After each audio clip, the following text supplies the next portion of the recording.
my life is something, is a narrative in many people's head that causes an enormous amount of suffering.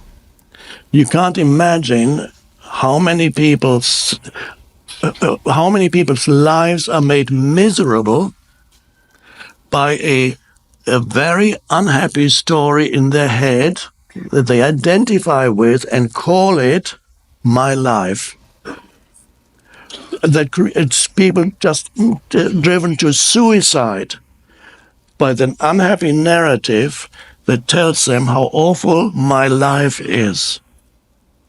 And they never realize they are trapped in a delusion of thought. If they were able to step out, and again the question arises, where is your life? Let me think. This is all my past, my dreadful past, my probably dreadful future. That's my life. All the things have gone wrong, all the things that I missed, all the things that people have done to me, all the things that the universe has done to me, all that is all just been just awful. Nobody has suffered more than me. Nobody. And people don't realize how much unhappiness is derived from what they're telling themselves in the head. Now, these people need to come out of that if they want to be free. Do you want to suffer more? No. Okay, are you ready to step out of the narrative in your mind that says my life and realize that you don't have a life? That the whole thing that you call my life is certain thoughts that float around in your head and you identify with them? You don't have a life. You are life. And to realize that you are life, which is a temporary expression of the one life, the one consciousness that pervades the entire universe. You are a temporary expression of that one life. You don't have a life. And if you don't have a life, you can't lose your life. People say, he lost his life. She lost her life. How does that work? There's he and there's his life. Who is he and who is the life that he lost? There's a duality there that doesn't exist. You can't lose your life because you are life. You don't have a life. They are just memories and thoughts in your head, yes. But the life that you are can only be realized in the present moment. And in the present moment, the first realization comes to you when you realize that there can be gaps between thoughts. When you realize that apart from thinking, there is another dimension of consciousness in you that is not disconnected from thinking, but deeper than thinking. We could say higher too. Higher than thinking. And what is that? That is awareness or presence. And you realize this dimension of consciousness in you right now when you become conscious. I'm slowing down, as you might have noticed. When you become conscious that there are not only words here being spoken, but there are also gaps between the words. And you become aware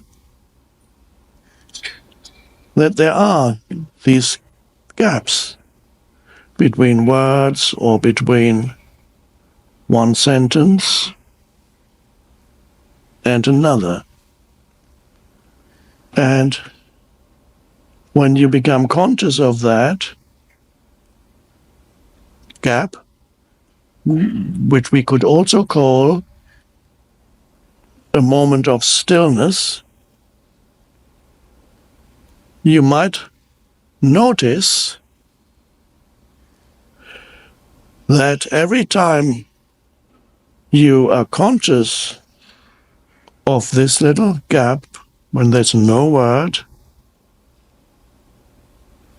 in that moment you are aware, but you're not thinking. And you haven't disappeared. In that space of awareness, the essence of who you are is there fully. And yet, it's almost, it's like nothing. And yet it's not nothing. Undoubtedly, there is a presence that is deeper than thought, out of which thought arises. And to sense in yourself this presence that has no characteristics as such, it's pure conscious presence. To sense that is to get in touch with the essence of who you are. And that essence, if we had to attach a word to it to describe it, we would probably call it consciousness. You are that consciousness out of which thoughts come. In the same way, I sense or experience thoughts as movements on the surface, like waves and ripples on the surface of a vast ocean. Thinking. Now, if you only live on the surface, then all that you have is waves and ripples, which are thoughts. It's just only this dimension for you, and you can't stop thinking. And you look for some kind of answer to who you are on that level only. Maybe if I join with this ripple, I'll feel better. Or I need to accumulate power over all these other ripples, then I'll be someone.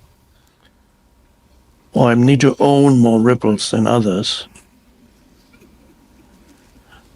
But always never being able to go beyond that. So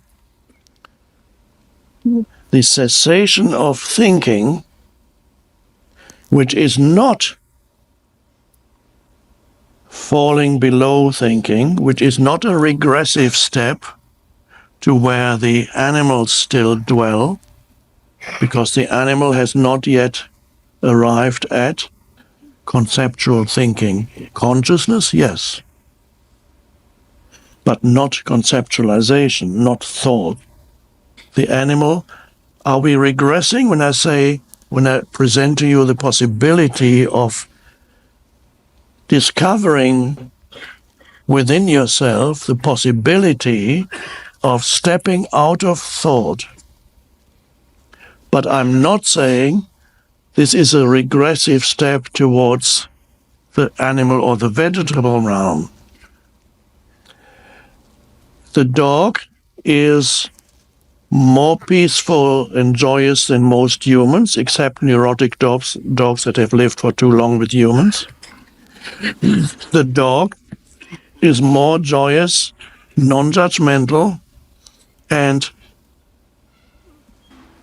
alive than most of the people who own these dogs, because the dog does not have a burden of a conceptual self. It does not have the burden of an ego, except some neurotic dogs or cats have already a beginning of little egos, yes, but we'll put that aside. So the dog looks at you and does not judge you because it doesn't have concepts, but is conscious. But are we going there I mean, it's wonderful. Why do people love dogs and cats? Why do they go, Because when you look into the eyes of a dog, you realize for a moment, you connect with the dog, and you can sense the beingness or the consciousness of the dog looking through the eyes back at you. And this consciousness of the dog, although it's not the same as the human consciousness, is also one aspect of the universal consciousness, temporarily taking on the form of dog. This consciousness looks at you, and for a moment you feel free to not think, and you might not even know that. When you look into the eyes of the dog for 3 or 4 seconds, you're not thinking when you feel joy arising. 3 or 4 seconds. And it makes you feel good. The cessation of thought makes you feel good, because then you can sense your beingness, your deeper presence, your beingness. And this is why people connect with animals. They give them moments of sanity.